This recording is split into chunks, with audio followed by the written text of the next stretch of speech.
রপ্তানি আয়ের হিসেবে গড়মিলের সমাধান টানল বাংলাদেশ ব্যাংক। নতুন তথ্য অনুযায়ী ২০২৩-২৪ অর্থ বছরে $৪,০৮১ কোটি পণ্য রপ্তানি হয়েছে, যা আগের বছরের চেয়ে ৫.৮৯% কম।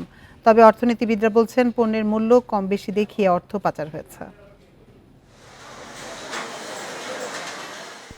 সমস্যা শুরু ২০২৩-২৪ অর্থ বছরের ১০ মাসে রপ্তানি আয় নিয়ে ইপিবির দেওয়া তথ্যের সঙ্গে বাংলাদেশ ব্যাংকের তথ্যের মধ্যকার বড় পার্থক্য নিয়ে।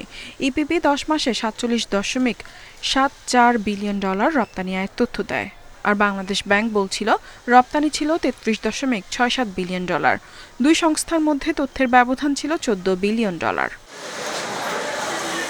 বিতর্ক কাটিয়ে এবার প্রকৃত তথ্য প্রকাশ করেছে বাংলাদেশ ব্যাংক, যেখানে উঠে এসেছে ২০২৩-২৪ অর্থ বছরের ১২ মাসে মোট রপ্তানি আয় $৪০.৮১ বিলিয়ন।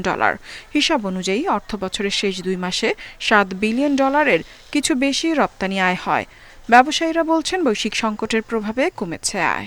আমরা কিন্তু কন্টিনিউয়াসলি একটার পর একটা কিন্তু ক্ষতিগ্রস্তের মধ্যেই কিন্তু আমরা, যে এর আগেও আমরা বলেছি রাশিয়া ইউক্রেন যুদ্ধ, ইসরায়েল ফিলিস্তিন যুদ্ধ, এইসব কারণে যেমন বিশ্ব অর্থনীতিতে একটা নেতিবাচক অবস্থান তৈরি হয়েছে, বাংলাদেশেও এর প্রভাব পড়েছে এবং আমাদের অর্ডারের মধ্যেও সেটা পড়েছে। তবে অর্থনীতিবিদরা বলছেন, আমদানি রপ্তানির সময় পণ্যের দাম কম বেশি দেখিয়ে পাচার হয় অর্থ। সাপ্লাই চেইনের পুরো তথ্য উপাত্ত বিশ্লেষণের তাগিদ তাদের। প্রায় প্রতি বছরে একটা বিপুল অঙ্কের প্রায় ১২-১৫% মতো একটা গ্যাপ থেকে যায়, এবং সেটা আমাদের ধারণা যে এটি একটা বড় অংশই আসলে দেশে ফেরত আসছে না। সুতরাং এটিকে আমরা ঠিক বলতে পারি না যেটি এখন বলা হচ্ছে যে প্রকৃত রপ্তানি। আসলে প্রকৃত রপ্তানি কথাটি আমার মনে হয় যে ঠিক না, বরঞ্চ যেটা দরকার হচ্ছে যে এই তথ্যপাত্রগুলো বিশ্লেষণ করে দেখা দরকার যে আদতে যে পরিমাণ এলসি খোলা হয়েছিল তার পুরো সবগুলো রিয়ালাইজ হয়েছে কিনা।